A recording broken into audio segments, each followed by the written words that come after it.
Listen, we have groundbreaking new information in the Shanquella Robinson case. I will get right to the point. Have you ever heard of provisional arrest and how it operates in extradition to foreign countries? If you haven't, you need to sit down, have a seat, and let's get into it. You guys, this is a fact-heavy video. I went straight to the Department of Justice, the Office of International Affairs, the OAI. I went into their agent training manuals to find out what was true, what was verifiable, and what could never be. That's right. As you guys know, there has been so much speculation about whether Daejanae Jackson is actually, if she's actually been arrested. A lot of people point to the fact that there's no way because Interpol and the Red File does not have any record of Daejanae Jackson ever being taken into custody and detained. We were all led to believe that the only way an extradition can happen is if there is paperwork filed, right? Interpol okays the detention or the international arrest warrant. They are taken and detained and then sent back to the country requesting their warrant. In this case, it is Mexico. But you guys, I'm here to tell you that is not true. There is another way. How do we know this is a way? Well, I went right to the employee manuals. I went right to their website. It is called a provisional arrest. That's right. That word arrest has been thrown around. Arrest, arrest, arrest. And we were led to believe it was impossible for someone to be arrested on American soil with an international warrant. But you guys, I'm here to tell you that is wrong. This is going to be a fact-heavy video. I'll put timestamps below if I can, right? If not, just, skip around. But you guys, this changes everything. And I want to let you know, and I want to hear from you. Please wait till the whole video because there's a lot of facts and a lot of detail. But what does this say and what does this mean? Are you guys ready to get into it? All right, let's go. Okay, so let's start from the top. What is the meaning of this?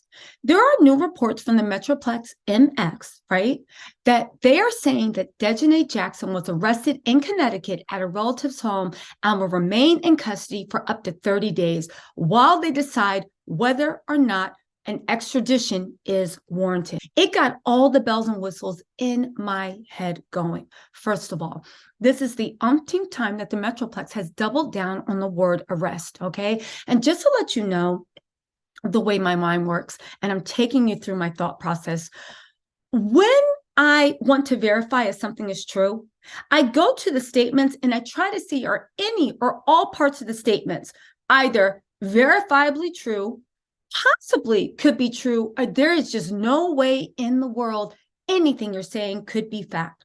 A lot of people have latched onto the idea of it's impossible to have an arrest. Even the statement, while they decide whether or not to extradite the warrant, when we all know that there is supposed to be a red file, right? There's supposed to be a red file.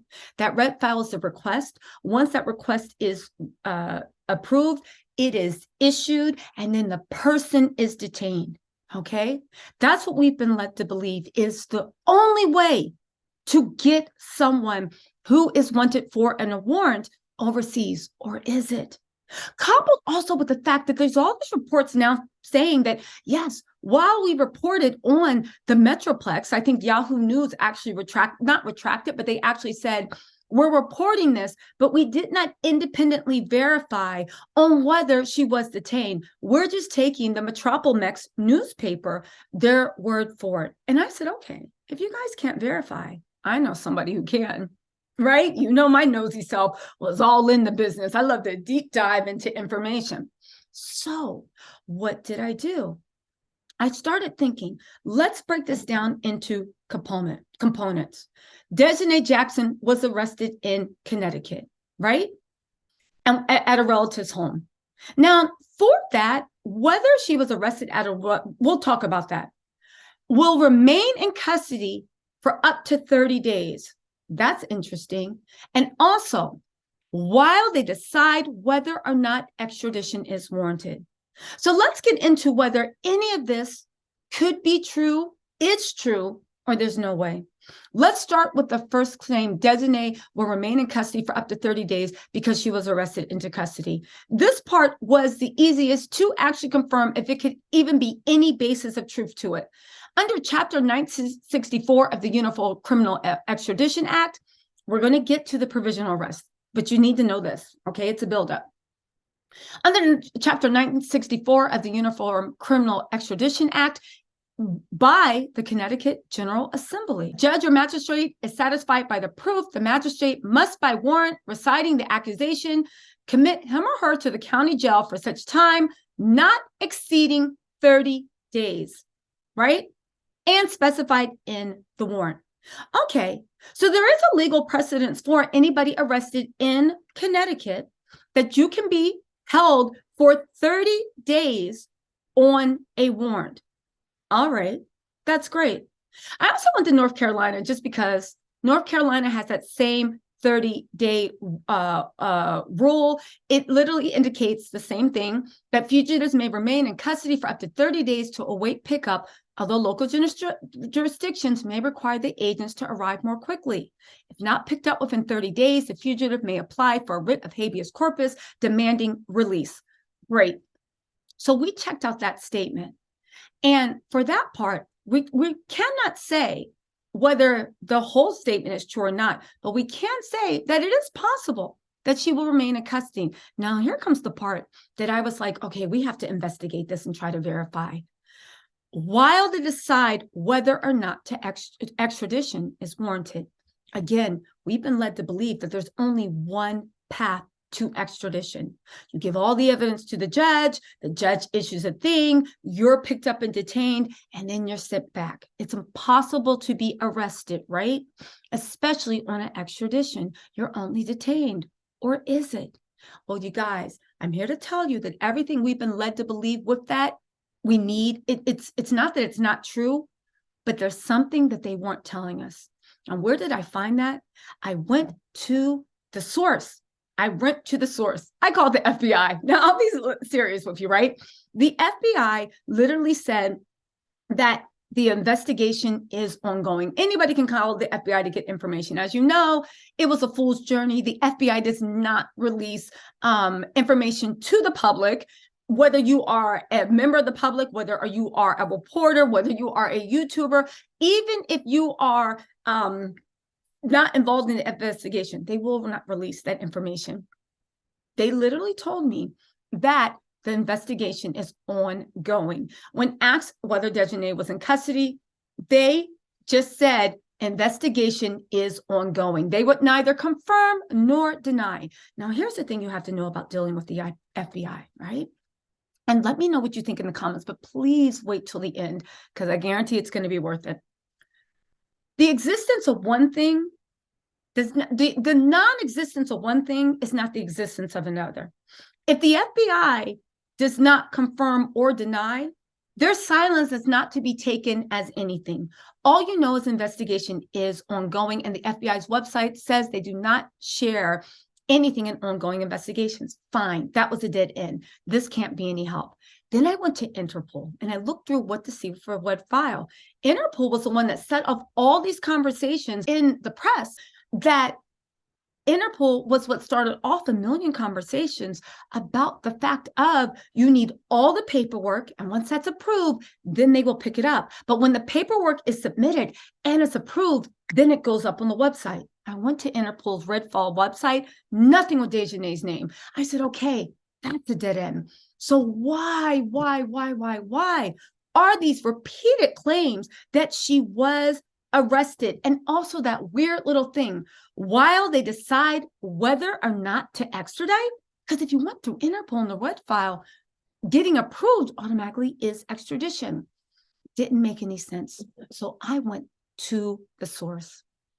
I went to the OIA. What is the OIA? The OIA is the Office of International Affairs.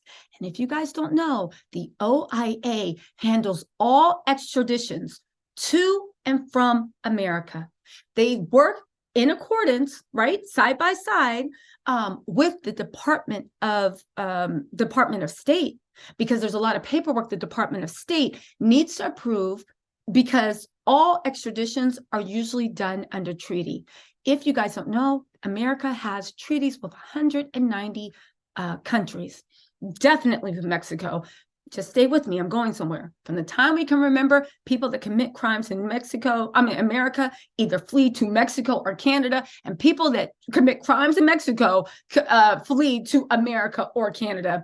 The Mexico-American treaties on extradition are deep, they are decades long, and they are thorough. Okay, so you guys with me? All right.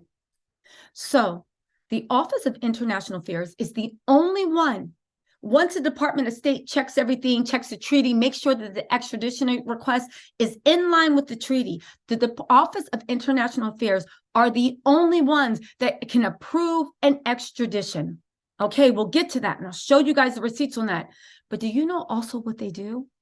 They also do provisional arrest. What is a provisional arrest? Well, let me take you to the shorthand, and then I'm going to show you the provisional arrest application. This, you guys, is the application for this right here is what you would call, it's not even what you call, it is the complaint for provisional arrest with view towards extradition. Now, just to take a step back, right? I want you guys to know that where did I get this from? I got all this information from the Department of Justice.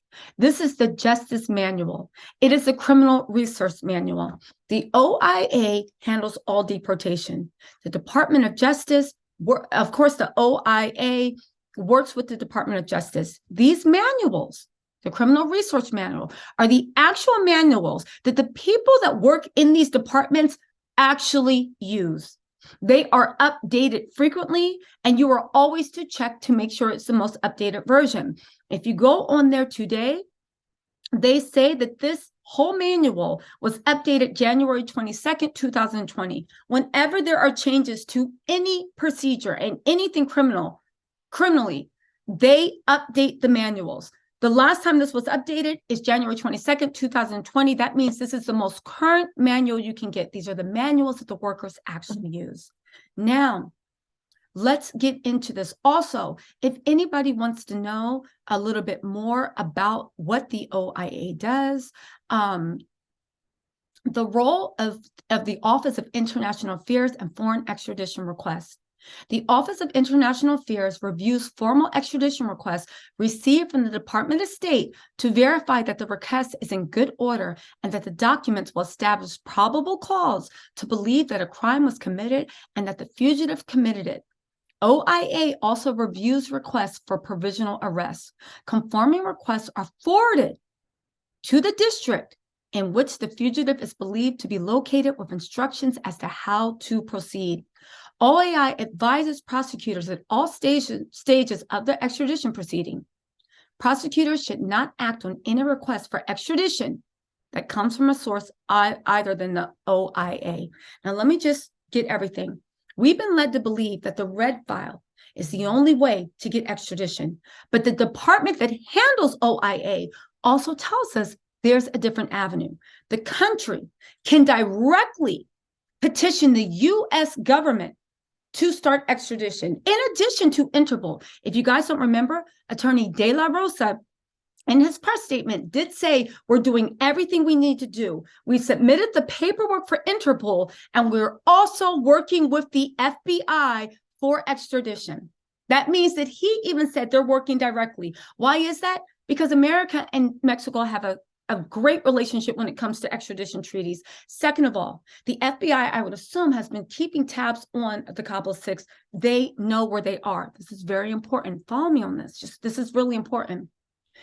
In addition to the Interpol red file, they have gone directly to the Department of State and the OIA. Again, this is all what could happen. I'm telling you a different avenue. They can go directly to the OIA and request extradition.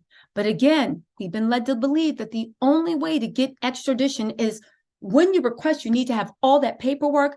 There's a record of that, and then they can extradite. That's why everybody's saying, how come there's no record? How come there's no record? Well, listen to this. Provisional arrest might be the reason why there's no record. Let's get into what provisional arrest is. This is directly from the Justice Manual 615. Procedure when provisional arrest is requested. Provisional arrest is appropriate when the country making the demand for extradition believes there is the risk the fugitive will flee. Requests for provisional arrest must be handled quickly for the United States to fulfill its treaty obligations.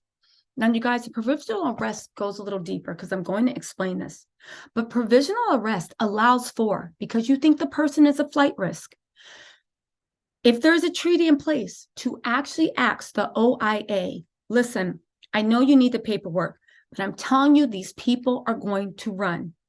Can you grab them, hold them, while I'm getting the paperwork ready? And I promise in my request that I will tell you the date I will have the paperwork ready. Once the paperwork is ready, can you then decide on whether extradition is warranted? But can you please grab them first and not wait until the paperwork is reviewed? Because I am telling you, they are a flight risk. Now, we're going to get into how that's possible because I have the actual application that every country, and of course, if Mexico did apply for this, has to fill for provisional arrest. It goes even deeper. But let's look at the first requirement. You need to be a flight risk.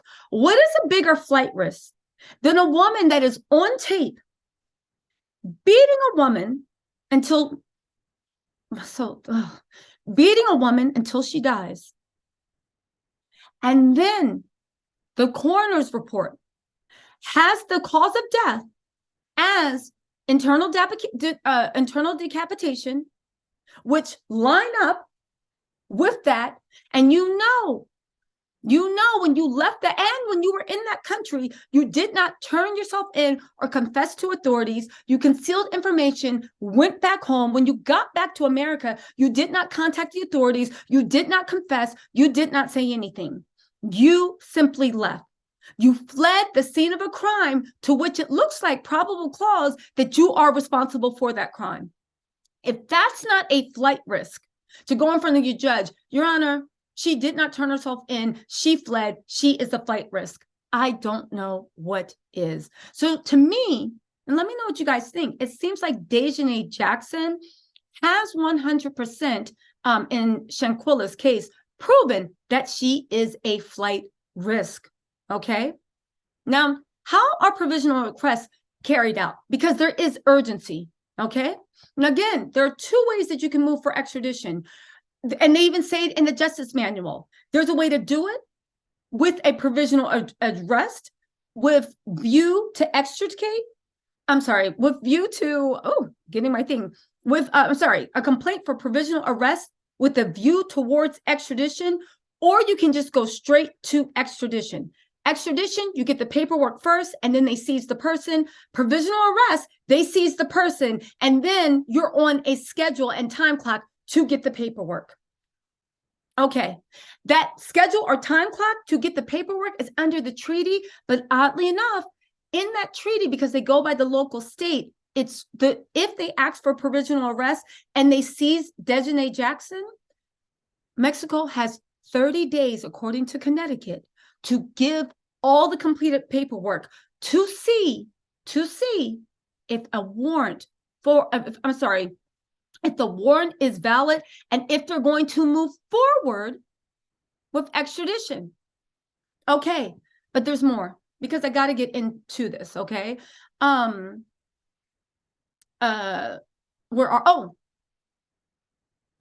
receiving the request for provisional arrest, the Office of International Affairs, the OIA, contacts the prosecutor in the district where the fugitive is located. Now, we actually do not know for a fact where Daejanae Jackson is located, okay? Shanquella Robinson's case is all over the news. You cannot miss it. You cannot miss it. So we don't know for sure, but see, we're trying to see if there's even a possibility that this could happen. Do you see what I'm saying? Is there a possibility that she actually is detained without any of the paperwork being ready? The Office of OAI is saying there's a possibility this actually could be it. Let's go into it. The OIA provides information about the name, identity, and whereabouts of the fugitive, the crime with which he or she has been charged, the foreign warrant issued for the fugitive's arrest, and the demand for a provisional arrest. This information will be confirmed in writing, but in urgent cases, and what's more urgent than a flight risk and a case that has gotten international attention, the prosecutor immediately drafts a complaint for provisional arrest and executes it before a magistrate judge or district judge in the district where the fugitive is located. The judicial officer issues a warrant under the authority of the treaty and 18 USC section 3184. Now listen, I even have more information that even though we call it a provisional arrest, it's not handled the way a normal arrest is handled. It's a provisional arrest, which literally in layman's terms, it's like an early detention. We're going to hold you until the paperwork's there. But even though they use the word arrest, and I'm going to get into a lot of the civil rights that you have under a regular arrest in America, it does not count under a provisional arrest. But we'll get into that. First, let's look at the actual application for provisional arrest, because I feel like this actually breaks everything down and lets you know, is this what the Mexico authorities are talking about? Is this what all the ruckus is about? Let's go. Now, this is the actual application they would have to fill out. Complaint for provisional arrest with a view towards extradition. United States District Court for the District of wherever the state she was found. I'm just going to piece in things of information that we either know or assume. Please, I am not reading from the official complaint or application for provisional arrest. I'm just filling in the things. But you guys, woo, I'm on a high right now. The investigation, you see what happens when you just dig a little deeper? Again, we never would have found this out if we either didn't try to confirm or deny whether there's any validity or even any chance that what somebody's saying is true. And the thing is, I have to actually say this. You know what? I'll save it. But you got to wonder when people look at mainstream media, and don't get me wrong, mainstream media is great because it amplifies and it's such a big megaphone to make everybody stand up and care. But you have to ask in mainstream media, how much do they actually care about this case? That they didn't even bother to go to the Office of International Affairs. And you guys, I'm nobody special, right? This is all public doctrine, all public domain. How much do they really care about the case? How much are they actually really putting their investigative reporters on? How much are they really trying to get to the truth when this information is right there? To me, they're being super, super lazy. They just want, okay, so what happened? Sure. Yeah, I'll read it tonight on nightly news. I don't, and listen, this, when I say mainstream, I mean CNN, NBC, like the Titans, ABC. It really does anger me a lot that we look to things and people, like this is 2022. Information on the internet is not owned by anyone, and there are no direct channels. And if you can search for information, why not? But it really does sadden me that I feel like these mainstream media things that everybody's putting all their faith in are not doing their job to even like look at every single angle. They're just not. But that's just me. Anyway, right? The United States District Court for, let's just say it's the District Court of Connecticut. In the matter of extradition, they put the number. Complaint for provisional arrest with a view towards extradition. I understand the undersigned Assistant United States Attorney being duly sworn state on information of belief that the following is true and correct. Okay? In this matter, I act on behalf of the government of, okay? The government of, in this case, the government of Mexico. There is an extradition treaty in force between the United States and Mexico. The treaty provides for you can look in the treaty, for a provisional arrest and detention of fugitives pending the submission of a formal request and supporting documents. Listen to what that says. The treaty provides for, in article whatever, for the submission for the provisional arrest and detention of fugitives pending the submission of a formal request and supporting documents. If this provisional arrest allows you to take people into custody pending a formal request and supporting documents, do you hear that? Is this what you guys were looking for? This is what I was looking for. This is the way I investigate things. I try to see, are they tethered to reality? Are they possible? The Office of International Affairs not only says it's possible, they even have an application to do it. Let's get into this some more. In accordance with the article in the treaty, the government of Mexico has asked the United States for the provisional arrest of Daejanae Jackson with a view toward her extradition. According to the information provided by the requesting state in the form authorized by the treaty, Daejanae Jackson was charged with one count of femicide in violation of the section of the criminal code committed within the jurisdiction of, I assume it's Baja California Sur, and a warrant for her arrest was issued on, I believe it was November 24th. Again, I know that it says state, but you have to understand, if you look on the website for the Department of State and the OIA, when they talk about state, because extradition can also go from state to state in America, they are either referring to a state outside where that fugitive was apprehended or a foreign country. So in these applications, and it's right there on the site, a state is either a different state in America or a foreign sovereign nation. Okay. Let's get back into this. The warrant was issued on the basis of the following facts. That's where they put the offense with which Daejanae Jackson is charged is provided in the article extradition of the treaty cited above. Now, we all know that all crimes are not under the extradition treaty. However, murder is one of those crimes, so it definitely fits. Let's keep going.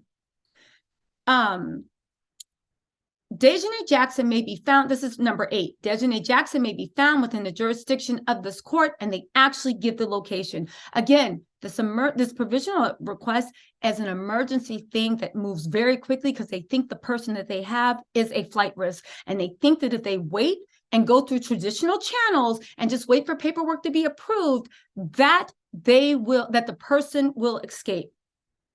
The requesting state can also be a foreign sovereign nation, a country, in this case, Mexico, has represented that it will, this is important, that it will submit a formal request for extradition.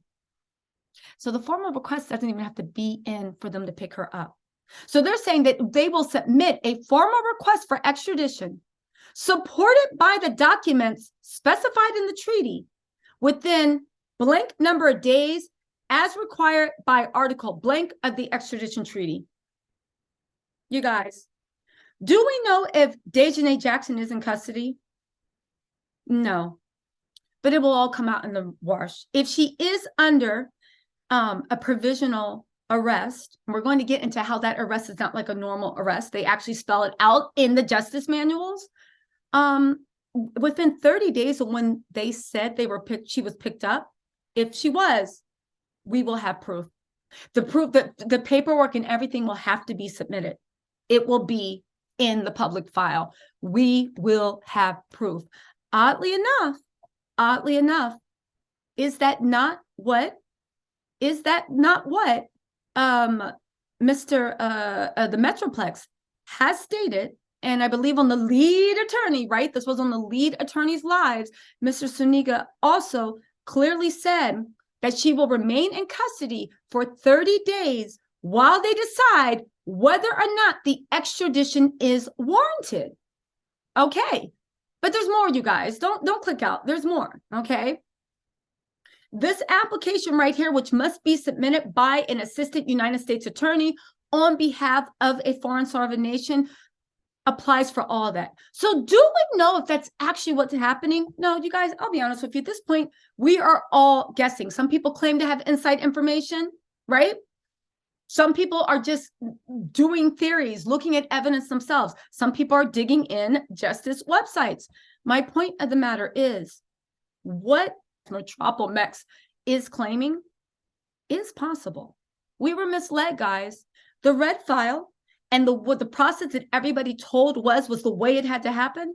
There's other avenues to get this. This is a quicker avenue. And this avenue would make more sense, especially because we are dealing with criminals at this point that have already proven themselves to be flight risks, okay? Again, I must say, paragraph 9, the requesting state can represent that it will submit a formal request for extradition supported by the documents specified within the treaty, and they tell them, they write in how many days it will take that to get. Until then, she is taken into custody. Wow, you guys. But get this, there's a little bit more, right? Because if you go back to the procedure for when provisional arrest is requested, it says a few things.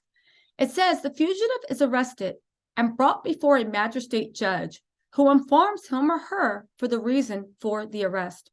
Although the federal rules of criminal procedure expressly do not apply to extradition proceedings, so even though they're brought in front of the magistrate, right, they do not follow the same civil rights that you have in America.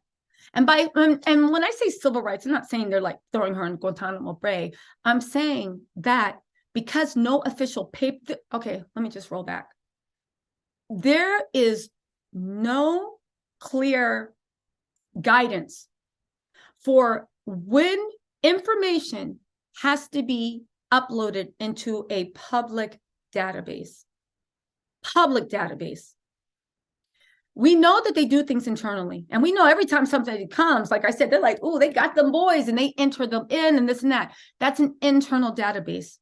But for data that the public can freely access, there is no set guideline. People have said 24, 36, 48. Even the OAI is saying this does not apply to regular rules of criminal procedure. Now, again, eventually they do have to put data in the public database, but there is no specified time frame. So if you were to sue them and be like, you guys are taking too long to put information in the database, the judge would go and say, okay, well, what's reasonable? Reasonable to the actual government entity. I just want to put that out there, okay? Now, going in front of a magistrate judge is different than going in front of a public judge. Magistrate judges, again, these are all internal federal things. Let's get into this. The appearance is similar. Listen, it says that although the federal rules of criminal procedure especially do not apply to extradition proceedings, federal rule criminal procedure 54, paragraph B, subparagraph 5, this appearance is similar to a proceeding under federal rules of criminal procedure 5. The magistrate judge may appoint counsel for indigent fugitives. So if you are very poor, they may appoint counsel. However, listen to this.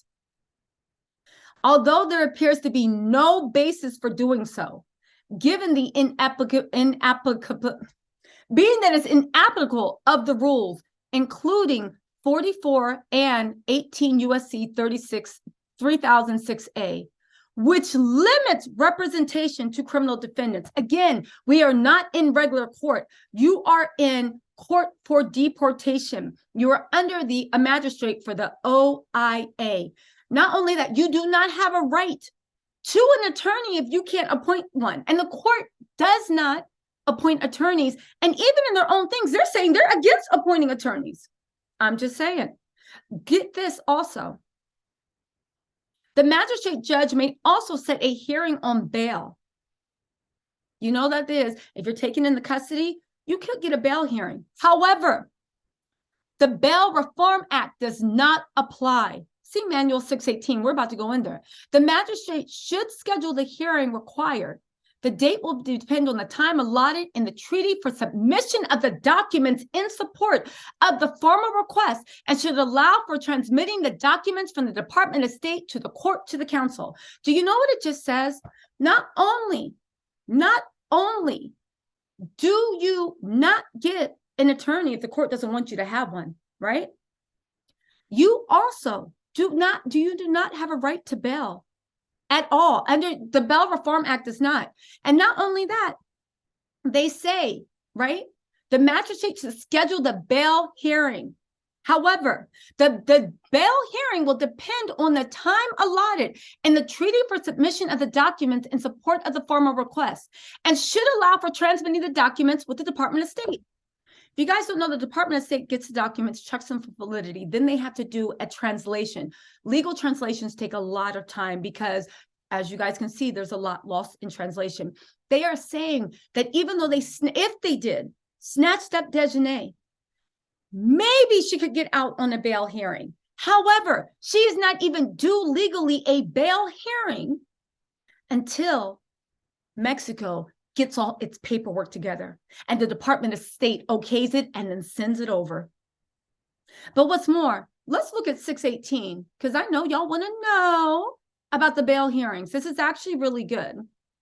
Where's 618 for the bail hearings? Ooh, the bail hearing. And this is what, you guys, let me know if you want me to go in further detail, because I know this is taken, but you know I had to wrap it up. The Bail Reform Act and the attendant presumption in favor of bail for persons facing trial apply only to criminal defendants and are not applicable, what can I say that? And do not apply to fugitives facing extradition proceedings. The standards for the release of fugitives in extradition matters are instead found in case law from the Supreme Court and lower courts. I did dive into the case. I'm not going to bore you. I know you like Tisa, get to the point, but hold on. Because of the potential harm to the country's international relations that could result from flight, there is a presumption against bail in international extradition cases, and only special circumstances justify the release of a fugitive on bail. That is in Wright v. Hinkle. That's a 1903 case. Absence of a risk of flight. So they're saying just because you're like, well, Your Honor, she's not a flight risk, right? Is not a special circumstance. Prosecutors should vigorously oppose bail for fugitives on the ground that their release jeopardizes the ability of the United States to meet its obligations under international law to satisfy the requirements of the treaty under which the fugitive's extradition was requested. The Office of International Affairs can provide a draft memorandum in opposition of bail. Should the judge or magistrate grant bail, the prosecutor should notify OAI immediately. Listen, what do we know for a fact here? We know for a fact that an arrest warrant was issued for Daejanae.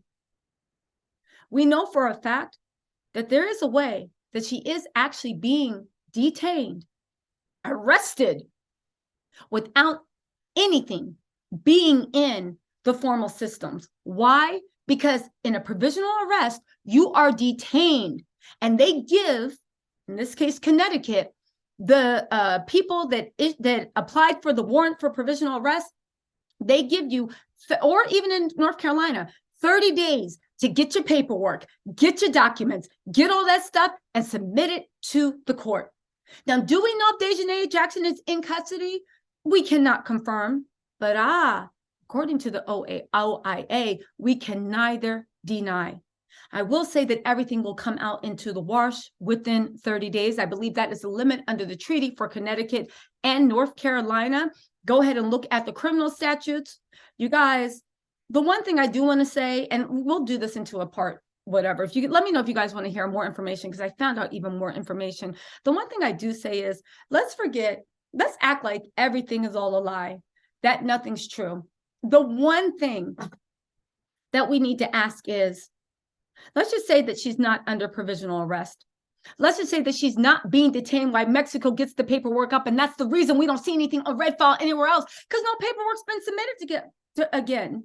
And again, the provisional arrest is not, it's just to see, like, is even an extradition warranted?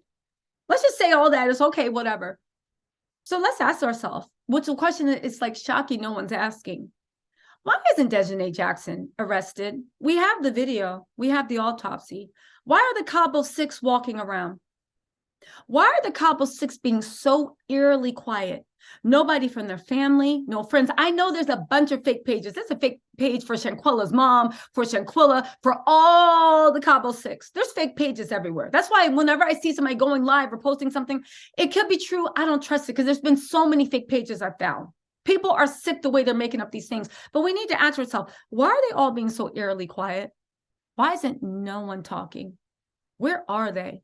Do you really think the FBI is investigating people and they don't not keeping tabs of exactly where they are and their movements? And if for whatever reason, Mexico, they're not detained, why aren't we asking the FBI, why aren't you guys detaining her? Because we don't need Mexico to press charges. We can do that right here in the USA. I'm just saying. Listen, you guys, let me know what you think of it. Do we know if it's first? Do we know if that's actually what's actually going on? No, we're all just taking our best guess. We want to find out what's going on and what's best for Shanquella, right? And her case. But you guys, we have to see that at this point, we can neither confirm nor deny whether she is in custody, awaiting paperwork to be filed. But I do know that all this is going to come out in the wash in about 30 days. Listen, let me know what you think in the comments, and I will talk to you later. Bye.